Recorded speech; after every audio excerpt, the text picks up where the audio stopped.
Bonjour à tous, nous nous retrouvons pour quelques minutes de grammaire en passant et nous travaillons aujourd'hui sur un très court extrait de Juste la fin du monde de Jean-Luc Lagarce. Ce court extrait, le voici. On voudrait les entendre, leur faire dire des bêtises définitives et savoir enfin ce qu'ils pensent. Je vous propose la chose suivante, analyser ce qu'ils pensent. Je vous invite à arrêter cette vidéo, à réfléchir à ce que vous pourriez proposer.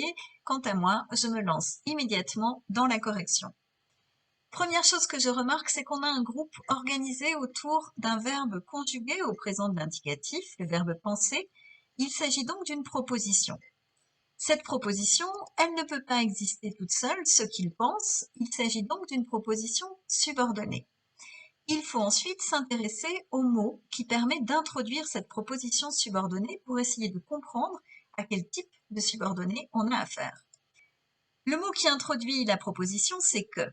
Que, il nous pose un petit problème parce qu'il peut être à la fois une conjonction de subordination, auquel cas on aurait une proposition subordonnée conjonctive, mais il peut être ce que un pronom relatif, auquel cas on aurait une proposition subordonnée relative.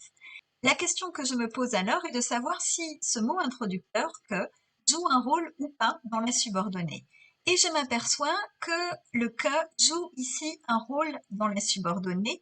Il pense que, c'est-à-dire quelque chose.